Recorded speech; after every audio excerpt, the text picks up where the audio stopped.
One of the most remarkable poems ever written in any language is, I suggest to you, the song that was written and we know as Psalm 130. It reads this: "Out of the depths I cry to you, Lord. Lord, hear my voice. Let your ears be attentive to my cry for mercy.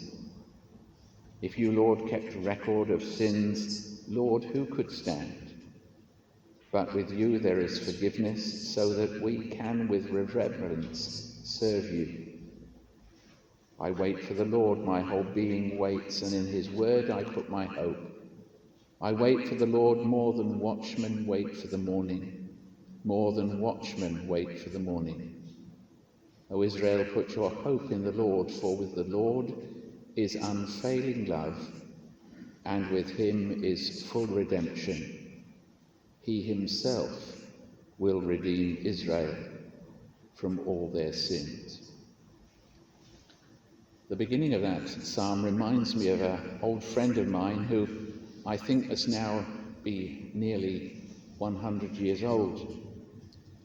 He was shipwrecked during the Second World War in the Mediterranean, and out of the depths of the Mediterranean he cried for help. Help did not come immediately. He was in the sea for over 24 hours, but eventually he was rescued, and he was one of the most faithful and devoted members of the church which I pastored in Southend-on-Sea for many, many years. But the reality is, of course, that for those who went out on the Truculent, that cry out of the depths, "Lord, hear my voice," appears not to have been heard.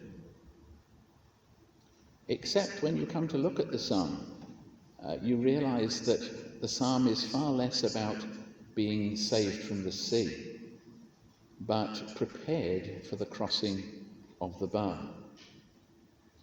If you, Lord, keep a record of sins, Lord, who could stand? I suspect many of us, most of us, perhaps all of us, in those moments when we know that our time here on earth is drawing rapidly to a close, we'll be faced with the fact that we're not ready to cross the bar and meet the one who waits us the other side. But what the psalmist discovered was that the very one he feared was the one who was ready to forgive. But with you there is forgiveness, so that we can with reverence serve you.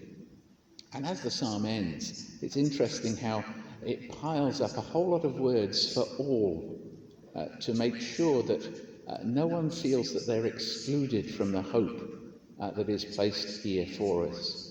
Israel, put your hope in the Lord, for with the Lord is unfailing love. With him is full redemption. He himself will redeem Israel from all their sins.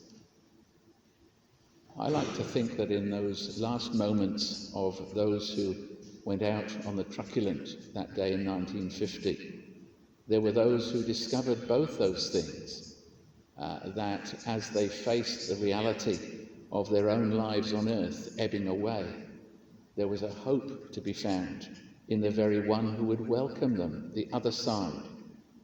And that, for me, is one of the great things about the Christian faith. It gives me hope, a hope that is secured above all in the death and resurrection of the Lord Jesus Christ, the one who came to die for us and who lives for us and will welcome us as we place our hands in his, as I'm sure many did on that tragic day in the Thames.